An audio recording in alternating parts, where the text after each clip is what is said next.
पकड़ो पकड़ो साले को, पकड़ो पकड़ो बुड्ढे को। क्यों मारे इनको? साहब ये एक नंबर का बुड्ढा है, इसने अपनी बहू का किया है, अंदर करिए इसको। नहीं नहीं, मैंने ऐसा कुछ नहीं किया। साहब झूठ बोलता है ये। तुम लोगों के कहने से इन पे आरोप साबित नहीं हो जाएगा। इनके बहू बेटा कहाँ रहते हैं? साहब यही पास ही में इनका घर है।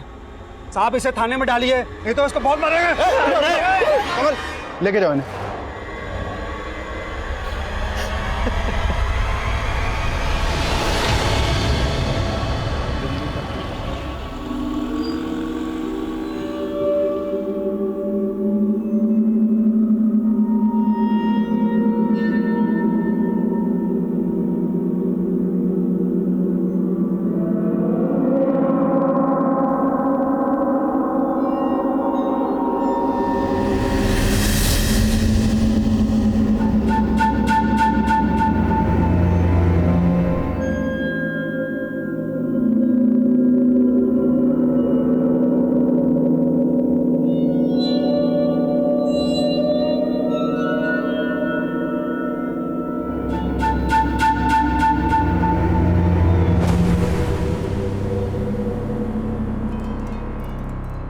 अरे क्या हो गया प्रकाश बाबू? भाई खाओगे क्या? क्यों घूर रहे हो सुबह सुबह? ये फाइल क्यों नहीं कंप्लीट की? नहीं की तो तुम कर दो ना यार। देखो अगर मैं कंप्लीट करूंगा तो तुम कोई ना कोई कमी तो निकालोगे। क्यों अपने वक्त को बर्बाद करूं? एक काम करो, तुम कंप्लीट कर लो, सारा काम मन के मुताबिक हो जाएगा। हाँ? काम तो मेरे मन मुताबिक ही होगा, लेकिन करोगे तुम। अगर 2 घंटे के अंदर ये फाइल कंप्लीट नहीं की ना तो बॉस को कंप्लेंट कर दूंगा तुम्हारी।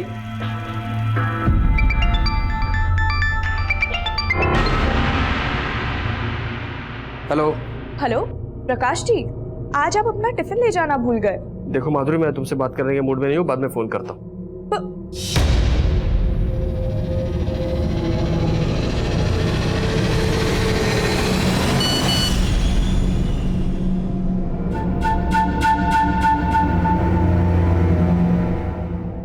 अरे सुरेंद्र सुनो। हाँ साहब।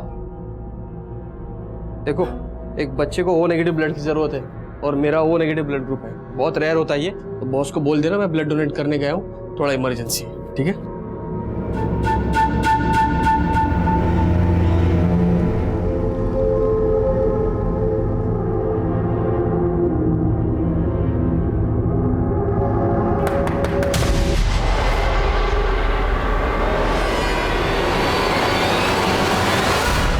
आप मोहन सैनी की बेटी और बहू हैं? जी हाँ। क्यों, क्या बात है? आपके फादर को हमने अरेस्ट किया है। आपके पड़ोसियों ने आरोप लगाया कि आपके ससुर ने आपके साथ जबरदस्ती की है। क्या? देखिए घबराने की कोई बात नहीं, जो भी सच है आप हमें बताइए। नहीं सर, ऐसा कुछ नहीं है सर। लगता है हमारे पड़ोसियों ने आपसे झूठ बोला है सर। क्या बोला आप लोगों ने इनसे? चली जाइए यहां से। सर सच में ऐसा कुछ नहीं है, प्लीज उन्हें छोड़ दीजिए। आप बोलिए ना कुछ। जी हाँ सर, वो वीना सही बोल रही है। ठीक है।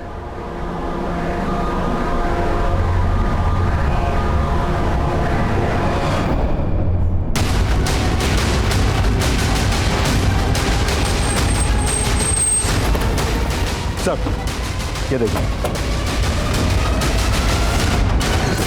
लाश के पास सिर्फ ये बाइक मिली है, इसका मोबाइल पर्स सब गायब है। एंगल लूट का नहीं लगता।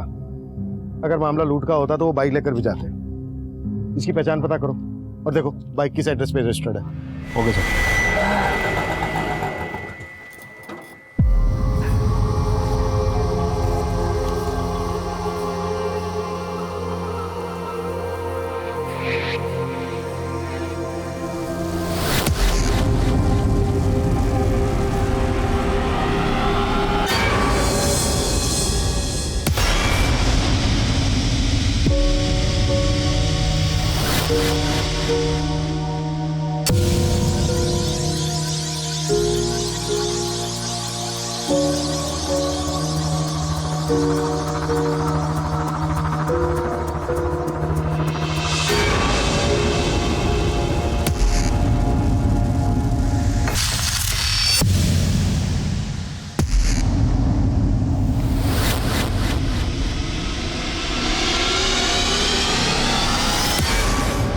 थोड़ी भी शर्म है तो गाँव लौट चाहिए।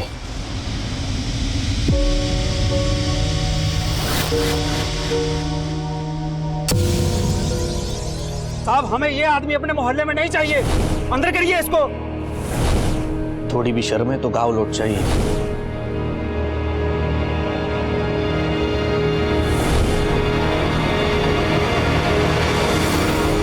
Police control room. हाँ जी बोलिए।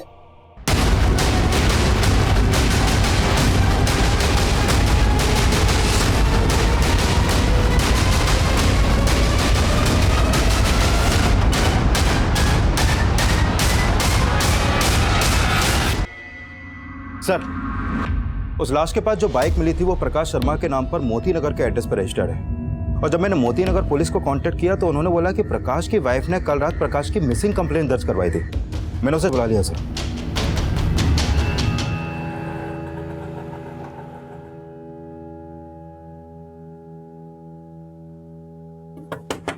पापा, पापा जी, पापा, मुझे तो कुछ गड़बड़ लग रहा है, दरवाजा तोड़ दीजिए। पापा। सर, प्रकाश जी कल सुबह ऑफिस के लिए निकल गए थे। मैंने तभी उनको आखिरी बार देखा था। फिर ऑफिस जाने के बाद जब मैंने उनको फोन किया तो उनका मूड कुछ ठीक नहीं लग रहा था। प्रकाश जी, आज आप अपना टिफिन ले जाना भूल गए। देखो माधुरी, मैं तुमसे बात करने के मूड में नहीं हूँ, बाद में फोन करता हूँ। और फिर कल रात को जब वो ऑफिस से घर नहीं आए तो मैंने उनके ऑफिस वालों को भी फोन किया। वो कह रहे थे कि ऑफिस पहुंचने के बाद वो कहीं निकल गए। कहाँ के लिए निकल गए थे? सर, वो तो बोल रहे थे कि वो ब्लड डोनेट करने गए थे, पर मुझे उन पे भरोसा नहीं हो रहा है। वो कुछ ना कुछ तो छुपा रहे हैं।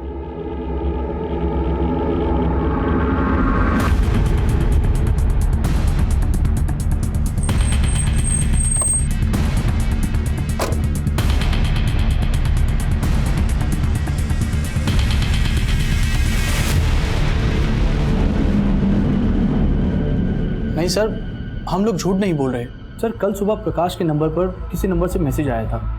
किसी बच्चे को ओ नेगेटिव ब्लड की जरूरत थी शायद। उसके बाद प्रकाश चला गया। एक बच्चे को ओ नेगेटिव ब्लड की ज़रूरत है और मेरा ओ नेगेटिव ब्लड ग्रुप है, तो बॉस को बोल देना मैं ब्लड डोनेट करने गया हूँ, थोड़ा इमरजेंसी है। वैसे प्रकाश ब्लड डोनेट करने कहाँ गया था? सर, ये तो हमें मालूम नहीं।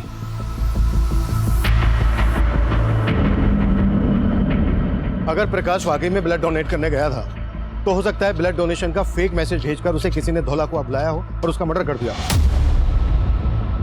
चेक करो, कल सोशल मीडिया पर ऐसा कोई मैसेज वायरल हुआ है क्या जिसमें ओ नेगेटिव ब्लड की मांग की गई हो? प्रकाश और उसकी वाइफ के कॉल रिकॉर्ड्स भी निकलवाओ। उसके ऑफिस, अड़ोस पड़ोस में सब जगह पूछताछ करो।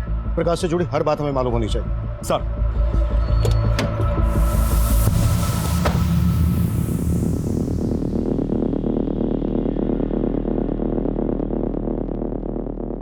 हम अपने रिश्तेदार के यहाँ गए थे।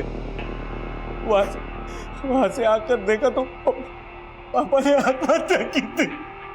क्या तुम्हारे फादर की मौत की वजह वो सब बातें तो नहीं है जो हमें पहले पता चली थी? सर, उसमें कोई सच्चाई नहीं थी। सच तो ये है सर कि पापा जी उन सारी बातों से बहुत दुखी थे। ठीक से खा पी भी नहीं रहे थे। हम सोच भी नहीं सकते थे कि पापा ये कदम उठाएंगे।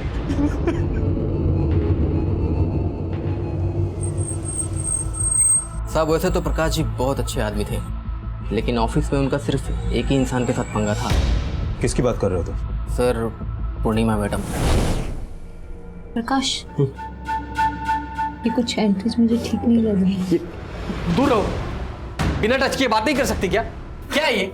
हाँ, मैंने तुमसे कितनी बार कहा है कि मैं एक शादीशुदा इंसान हूँ और तुम जो सोच रही हो ना वैसा कुछ नहीं हो सकता। सर, उन्हें कुछ कहना ही था तो मुझे अकेले में कह दिया होता। ऐसे सबके सामने नीचा दिखाया। मतलब जिस तरह से उसने तुम्हें एम्बेरस किया, मैं गुस्सा आया और इसी बात का तुमने उसे बदला लिया। सर, ऐसा कुछ नहीं है। और सर, प्रकाश ऑफिस से गए तो उस दिन मैं ऑफिस में ही थी। नहीं सर, प्रकाश जी ने कभी किसी पूर्णिमा नाम की लड़की के बारे में कुछ नहीं बताया। खैर, हम पूर्णिमा और प्रकाश के बाकी ऑफिस वालों के बारे में पता कर रहे हैं। लेकिन माधुरी जी, ये भी तो हो सकता है कि प्रकाश की उसी की रिश्तेदारी में या फिर आस पड़ोस में किसी से कोई अनबन हो। सर एक बात है, 2 दिन पहले इनके यहाँ एक लड़की रहा करती थी। कौन लड़की? ये तो बोल रहे थे ये इसके कोई दूर के रिश्तेदार है, पर उसका रंग ढंग देख के हमें कुछ ठीक नहीं लगा, क्योंकि वो हर रोज प्रकाश के बाइक से ही जाती थी और घर भी शाम को वो प्रकाश के बाइक से ही आती थी। दादा चेंज नहीं है। अरे माधुरी। हाँ जी। अरे वो लड़की कौन है जो तुम्हारे घर पे रह रही है? अब रिंकी? अरे वो तो प्रकाश जी की दूर की बहन है। सर माधुरी तो बहुत भोली है, पर सच बताऊं मुझे उस लड़की को देख के कभी लगा ही नहीं कि वो प्रकाश की बहन हो। सर रिंकी प्रकाश जी की दूर की बहन है। करीब 15-20 दिन पहले वो यहाँ दिल्ली आई थी। आओ रिंकी, आओ अंदर आओ। अरे ये रिंकी है, मेरे फूफा जी की बेटी। दिल्ली में कुछ दिन हमारे साथ में ही रहेगी, जॉब इंटरव्यू के लिए आई है। लेकिन आपके पड़ोस वाले तो रिंकी और प्रकाश को लेकर कुछ अलग ही बात कर रहे हैं। I mean, उनका मानना है कि रिंकी और प्रकाश के बीच कुछ। सर आई एम श्योर किसी को गलतफहमी हुई है। रिंकी बहन है प्रकाश जी की। रिंकी का नंबर है आपके पास? जी। रिंकी रहती कहाँ थी? सर इस बारे में तो कोई आइडिया नहीं है। सर कौन बंद है? अच्छा, जब रिंकी आपके यहाँ से गई तो कहाँ गई थी ये तो पता होगा आपको? जी सर। रिंकी कुछ दिन और रुक जाती, हमें बहुत अच्छा लगता। हाँ भी रुकने का मन तो मेरा भी था, पर अब क्या करूँ, लखनऊ में जॉब इंटरव्यू है ना, वो भी इम्पोर्टेंट है इसलिए। पर इसके बाद मैं आपसे ज़रूर मिलने आऊँगी। आपने हमें बताया कि रिंकी आपके पति प्रकाश के मर्डर से एक दिन पहले ही आपके घर से गई थी और अब उसका मोबाइल फोन स्विच ऑफ आ रहा है। आपको कुछ अजीब नहीं लग रहा? आप कहना क्या चाहते हैं? रिंकी का कोई फोटो है आपके पास? जी सर।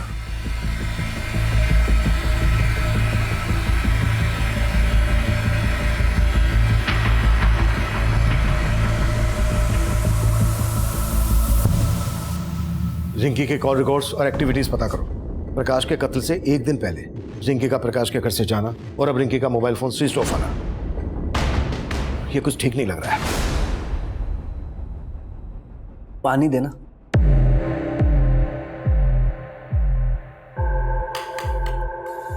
अब तो पुलिस ने भी मान लिया कि पापा जी ने सुसाइड की थी, लेकिन उन्हें ये नहीं मालूम कि उन्हें मजबूर किया गया था। लेकिन सच तो तुम भी जानते हो और मैं भी। क्या कहना क्या चाहती हो? यही कि अगर मैंने सबको सच बता दिया ना तो तुम रास्ते में चलने के काबिल भी नहीं रहोगे। क्या बोल रही है तू? पुलिस ने कहा था मुझसे कि बिना डरे सब सच बता दूं। कहो तो सब सच बता दूं?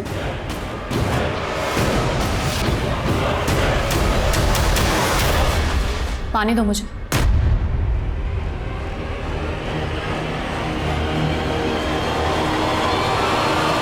सर मैंने उस ब्लड डोनेशन के मैसेज का सोर्स चेक किया, वो मैसेज फेक नहीं था सर।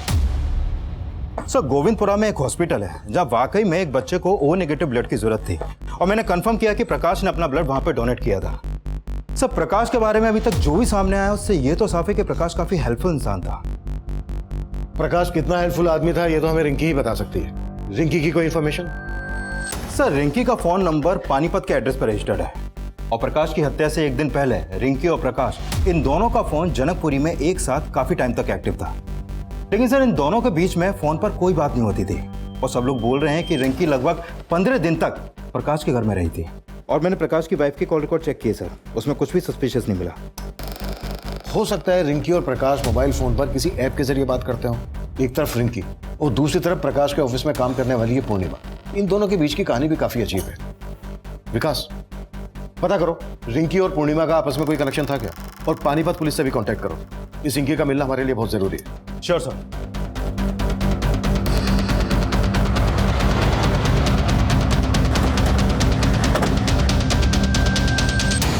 ये लड़की दिल्ली में थी? तुम जानते हो इसे? जी सर, इसका नाम रिंकी है। तकरीबन 15 दिन पहले इसके फादर ने यहाँ मिसिंग कंप्लेंट दर्ज कराई थी और फिर 2 दिन पहले रिंकी की लाश हमें मिली। रिंकी की लाश? जी सर, बहुत ही ब्रूटल मर्डर था सर। लाश के पास से हमें एक फोटो आईडी मिली रिंकी की। और उसके फादर ने भी शिनाख्त कर ली थी कि वो लाश रिंकी की ही थी। 5 दिन पहले तक रिंकी प्रकाश के साथ दिल्ली में रह रही थी और जिस दिन रिंकी प्रकाश के घर से गई उसके अगले ही दिन हमें प्रकाश की लाश मिली और उसके 2 दिन बाद रिंकी की लाश मिलती है यहाँ पानीपत में और प्रकाश की लाश मिली थी हमें दिल्ली में। लेकिन सर हमारे इन्वेस्टिगेशन में प्रकाश नाम के किसी आदमी की जानकारी हमें नहीं मिली। लेकिन प्रकाश ने अपनी वाइफ को बताया था कि रिंकी उसकी दूर की बहन है। वेल, हमें रिंकी के फादर से मिलना है, शायद वो प्रकाश के बारे में जानते हो। सर अब रोने से क्या होगा? गई तो गई, ससुरी औलाद ही ऐसी पैदा हो गई थी। चुप चुप, कोई जरूरत नहीं है ऐसी लड़की के लिए रोने की। एकदम आवाज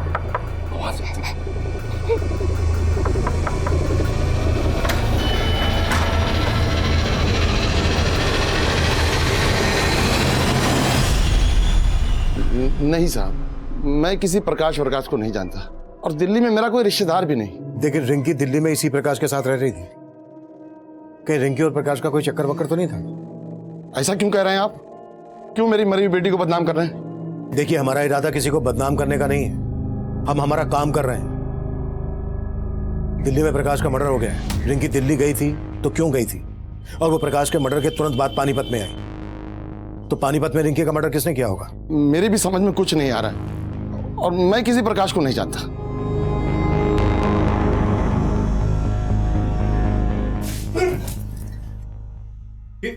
ये क्या बेहूदगी है? देख नहीं रहे हो दिन निकल आया है? हाँ, और तुम घोड़े बेच के सोए हुए हो। कपड़े और बर्तन कौन साफ करेगा? ये सब काम मैं करूंगा? पागल है क्या तू? नहीं तो कौन करेगा? और उसके बाद तो खाना भी बनाना है तुम्हें मेरे लिए। तेरी मर्दानगी अब नहीं चलेगी, समझा? और तुमने ज्यादा कोशिश की ना तो चीख चीख के यहाँ सबको इकट्ठा कर दूंगी और फिर बोलूंगी सबसे कि कैसे तू मजबूर करता था मुझे। हद से ज्यादा आगे बढ़ रही है तू। हदें तूने पार की हैं। अब जाके मुझे तुझे काबू में करने का मौका मिला है। जैसे जैसा कह रही हूँ वैसा कर। जेल में चक्की पीसने से तो बेहतर है ना कि घर का चौका बर्तन कर, समझा? अब चल शुरू हो जा।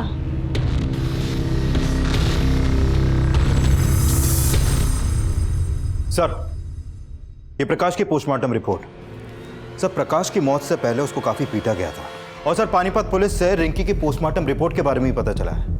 सर, रिंकी की बॉडी पर भी काफी एक्सटर्नल इंजरी के मार्क्स मिले हैं और मारने से पहले उसके साथ ही किया गया था।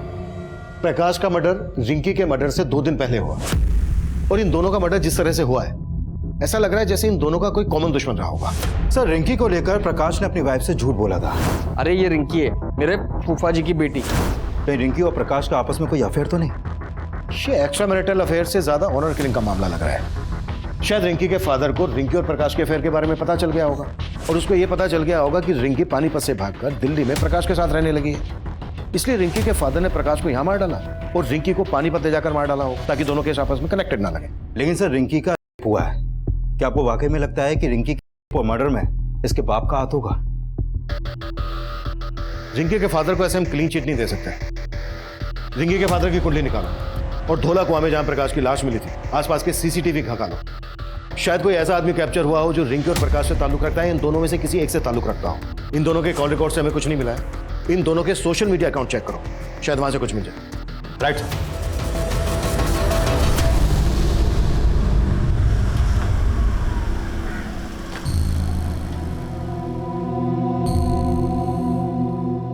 इस बार पैसों का इंतजाम हो जाएगा ना? हो जाएगा भाई, टेंशन क्यों ले रहा है? टेंशन तो होगी, पुलिस दोबारा इस केस में कूद पड़ी। सर, मैंने रिंकी और प्रकाश इन दोनों का सोशल मीडिया अकाउंट चेक किया। सर, ये रिंकी और प्रकाश सोशल मीडिया पर भी एक दूसरे के टच में नहीं थे।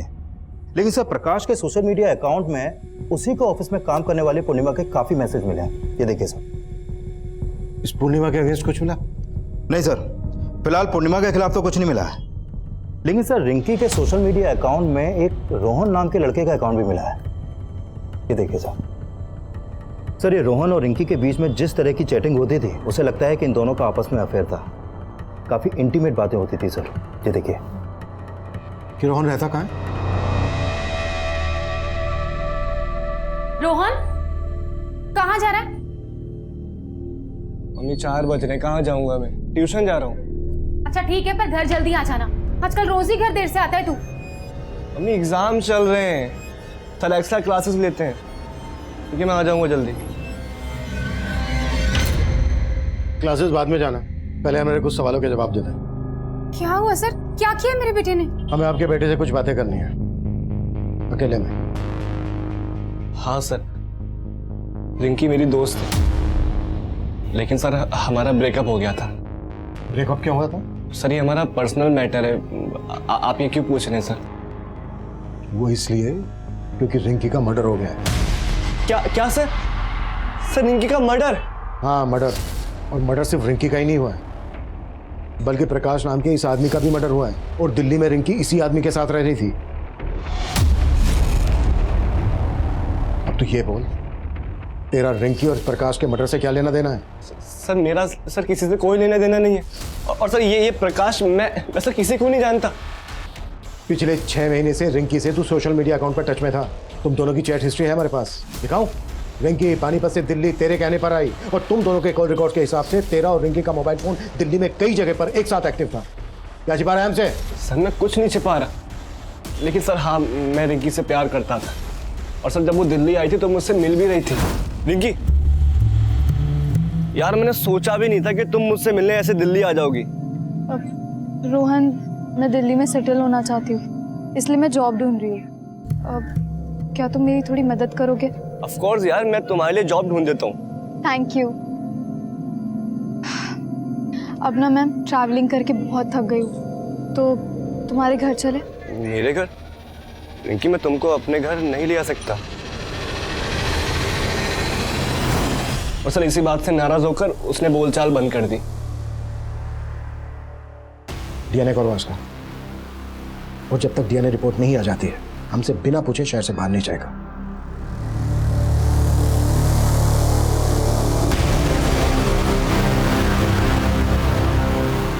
नौकर कहाँ?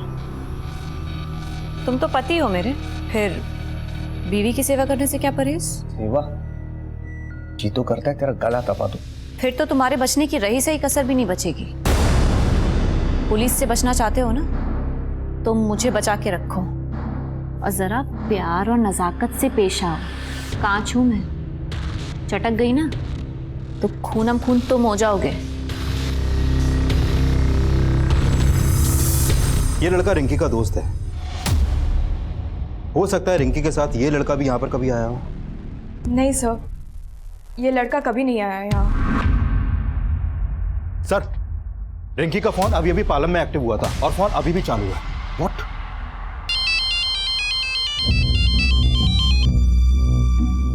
हेलो हेलो, कौन बोल रहा है? आपने फोन किया? आप कौन? मैं राजापुर पुलिस स्टेशन से इंस्पेक्टर अभिमन्यु जिंदल बोल रहा हूँ।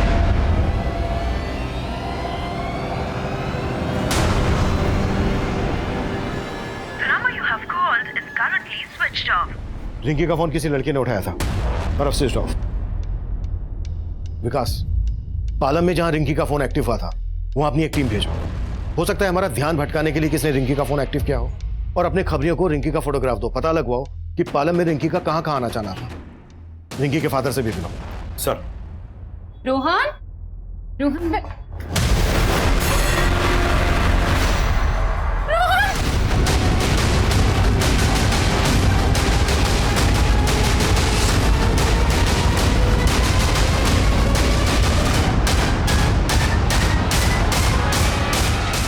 कविता,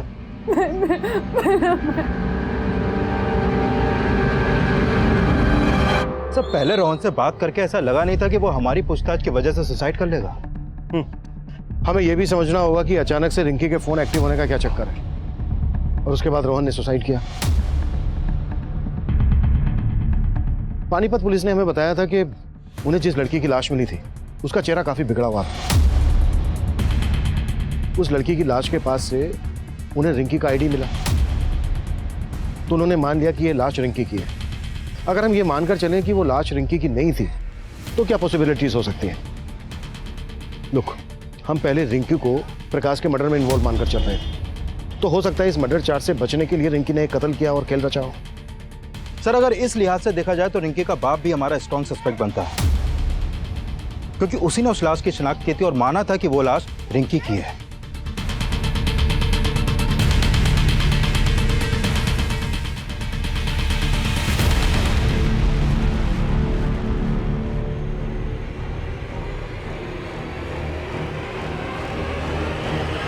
रिंकी, सर प्रकाश की लाश जिस एरिया में मिली थी वहां से करीब 3 किलोमीटर दूर एक सीसीटीवी में रोहन अपने कुछ दोस्तों के साथ उसी तरफ जाता हुआ कैप्चर हुआ है। फुटेज इसमें है सर। और करीब 1 घंटे बाद ये लड़के उसी रास्ते से वापस लौटे। तो मैंने रोहन की मां को इन लड़कों का फोटो दिखाया था। उन्होंने कहा कि ये लड़के रोहन के कॉलेज के हैं। मिहिर और मानव से बात करनी पड़ेगी, बाकी तीसरे के बारे में दोनों बता। सर, मुन्ना खबरी का फोन आया था, वो आपसे मिलना चाहता है। उसे रिंकी के बारे में कुछ इन्फॉर्मेशन देनी है।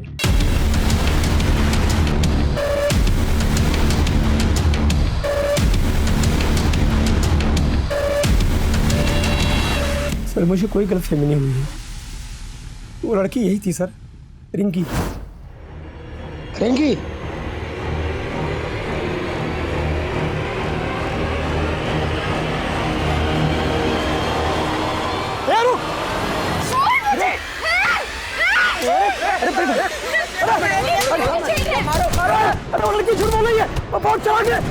इससे पहले कि आप लोगों को खबर देता, उसने मुझे झूठा आरोप लगा के लोगों से पिटवा दिया।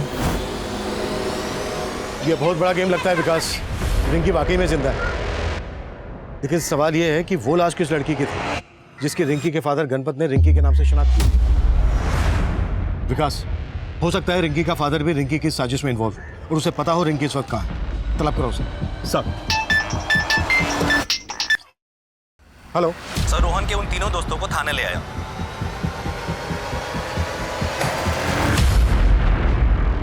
सर कोई मुंह नहीं खोल रहा है, बोल रहे हैं ना ये रिंकी को जानते हैं ना प्रकाश को। हम सही में नहीं जानते, हमने कुछ नहीं किया, हम नहीं जानते प्रकाश और रिंकी कौन है। जहां प्रकाश की लाश मिली थी उसी एरिया में तुम तीनों को रोहन के साथ देखा गया। अब अगर एक भी झूठ बोला ना तो यहां से तुम तीनों अपनी टांगों पर चल के नहीं जा पाओगे। सब रोहन ही हमें वहां लेकर गया था, पर हमने प्रकाश को मारा नहीं था। अब तो बस उसमें थोड़ा सा पीटने गए थे। पर रोहन ने हमें बोला था कि अगर हम उस आदमी की पिटाई करेंगे तो वो हमें दारू की पार्टी देगा। उसको किसी से 10,000 रुपये मिले थे उसकी पिटाई करने के। रोहन को 10,000 रुपये किसने दिए थे? किसने दिए थे? ये तो हमें नहीं मालूम साहब, रोहन ही जानता था। रोहन अब रहा नहीं, तो ये मत सोचना कि तुम तीनों बच जाओगे।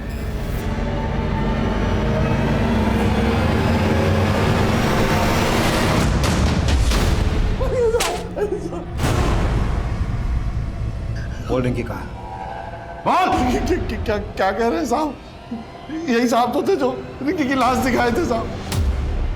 अब आप पूछ रहे हैं रिंकी क्या? और टंकी बंद कर। जिस लाश की शिनाख्त तूने की थी वो रिंकी की नहीं थी। रिंकी जिंदा है अभी। और अब ये बोल, अभी कहाँ है वो? बोल। हम सच कह रहे हैं साहब, हमको नहीं मालूम। तोड़ते रहो। नहीं साहब।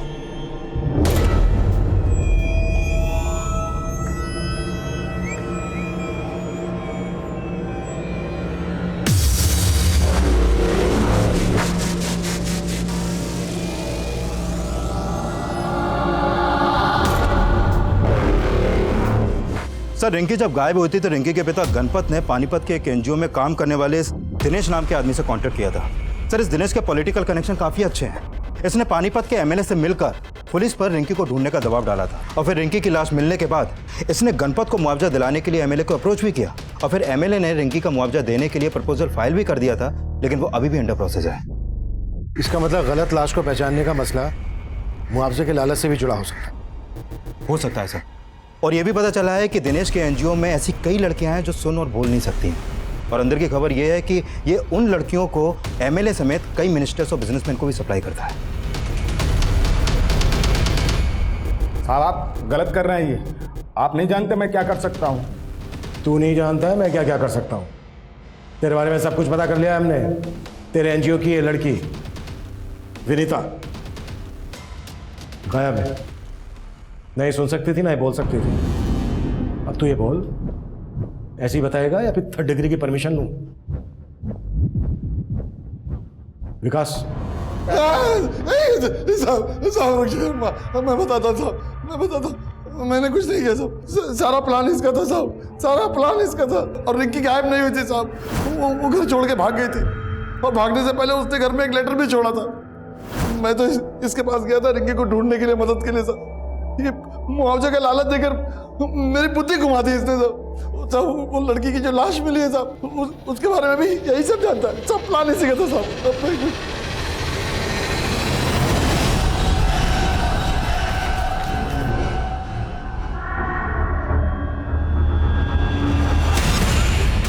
उसको मारकर मैंने उसका चेहरा बिगाड़ दिया, रिंकी की आईडी उसके पास रख दी। तब तक गणपत ने उसकी शिनाख्त कर ली साहब। मैंने सोचा कि इसकी बेटी के लिए सरकार से कुछ मुआवजा दिला देंगे और आधा आधा बांट लेंगे, लेकिन साहब प्रकाश के मर्डर से हमारा कोई लेना देना नहीं है साहब। अब ये बोलो रिंकी कहाँ है? मुझे नहीं मालूम साहब, मुझे नहीं मालूम।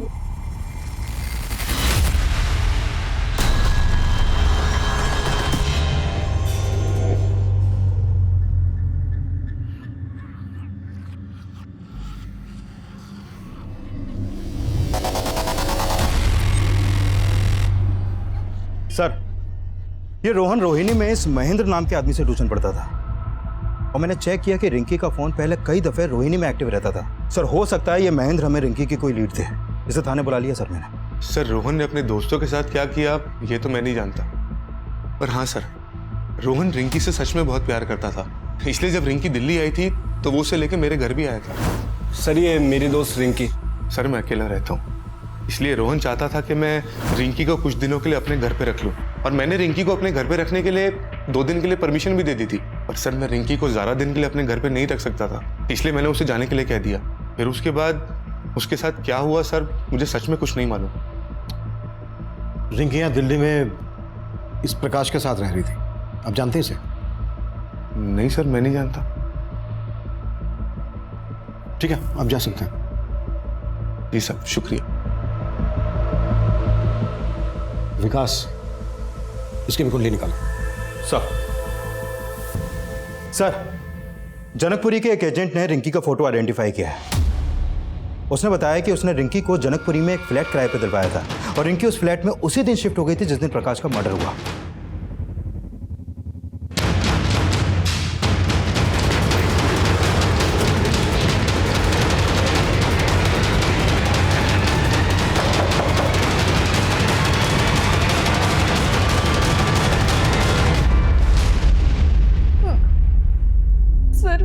मैंने प्रकाश जी को नहीं मारा। तो अब तक सामने क्यों नहीं आई थी? सर, मैं अपने पापा से तंग आ गई थी, इसलिए घर से भाग के दिल्ली चली आई, और फिर मुझे मालूम पड़ा कि मेरे पापा ने दूसरी लड़की को मेरी लाश मानकर उसका अंतिम संस्कार कर दिया था। सर, मैं बहुत डर गई थी, इसलिए छिपी हुई थी। छिपी इसलिए थी क्योंकि तुम प्रकाश के मर्डर में इन्वॉल्व हो। अब सच सच बोलना, तुम्हारे और प्रकाश के बीच क्या रिश्ता था? सर, जैसा आप सोच रहे वैसा बिल्कुल नहीं है सर, बल्कि प्रकाश जी ने तो मुझे अपने घर में रहने की जगह दी थी। उनकी वाइफ और उनके साथ मैं घुल मिल गई थी, लेकिन मुझे क्या पता था कि सिचुएशन इतनी वियर्ड हो जाएगी। अरे माधुरी, तौलिए देना। माधुरी,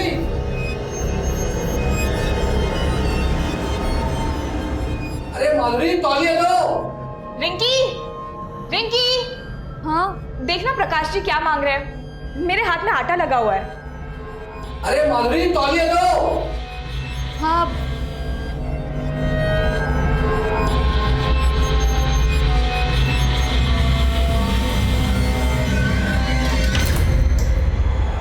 सॉरी। उस दिन पहली बार प्रकाश जी की वाइफ का बिहेवियर मुझे कुछ अजीब लगा, लेकिन ये क्लियर हो गया था कि प्रकाश जी के दिल में मेरे लिए कोई गलत इंटेंशन नहीं था। और फिर एक दिन प्रकाश जी की वाइफ ने मुझसे पूछा, रिंकी, तू भी हमारी एक हेल्प करेगी? कैसी हेल्प? रिंकी,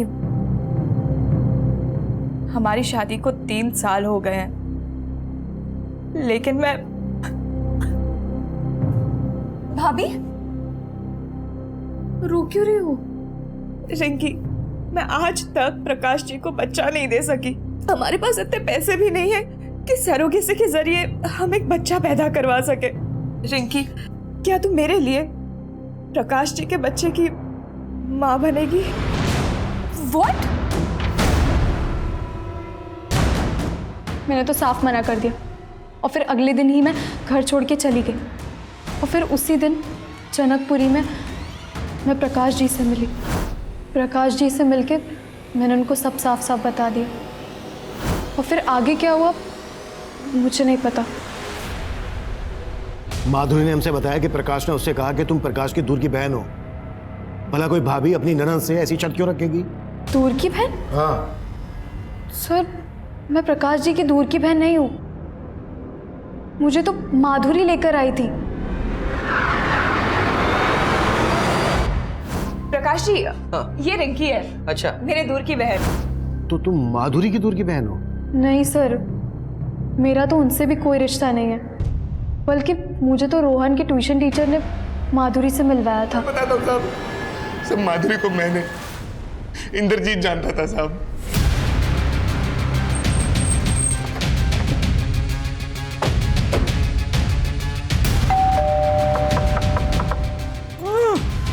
एक मिनट, अंदर से कुछ आवाज आ रही है।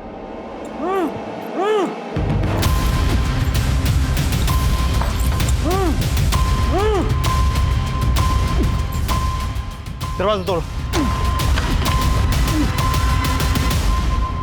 किसने बांधा तुम्हें? मेरी बीवी ने।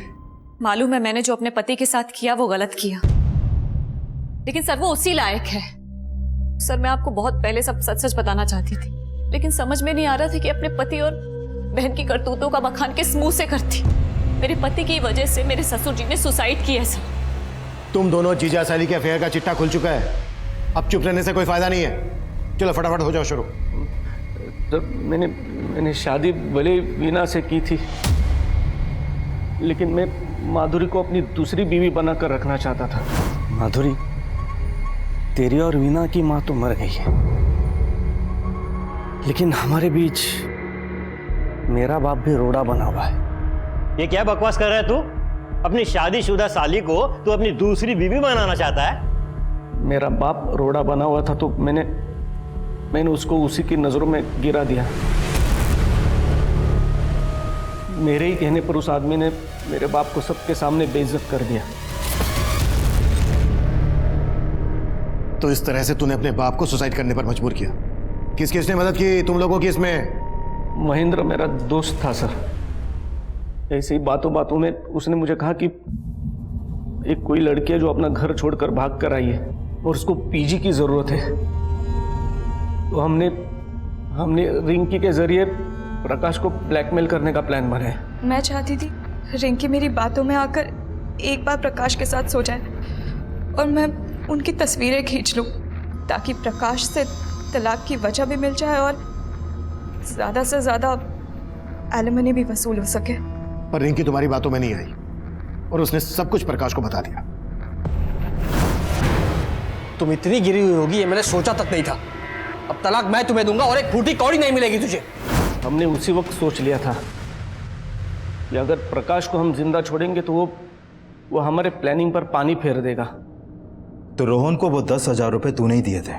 जी साहब, लेकिन मैंने रोहन को प्रकाश का मर्डर करने के लिए नहीं बोला था साहब। मैंने तो सिर्फ पीटने के लिए बोला था साहब। उन्होंने जहां प्रकाश को पीटा था वहां मैं भी मौजूद था।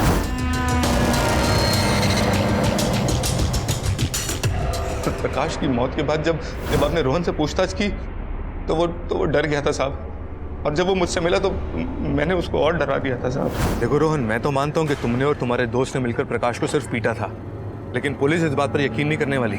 और सबसे जरूरी बात यह है कि अब तो उन्हें रिंकी की लाश भी मिल गई है। अगर तुमने मेरा नाम लिया ना, मैं तो सिर्फ कुछ ही दिनों के लिए अंदर जाने वाला हूँ, मुझे थोड़ी सी सजा होगी, लेकिन तुम पे 2-2 मर्डर केसेस लगेंगे, फांसी हो जाएगी तुम्हें। तेरी इसी ओछी हरकत की वजह से रोहन ने अपनी जान दे दी। तुमने सिर्फ प्रकाश को नहीं मारा है, बल्कि रोहन और तुम्हारे बाप मोहन की मौत के जिम्मेदार भी तुम लोग ही हो। मन तो कर।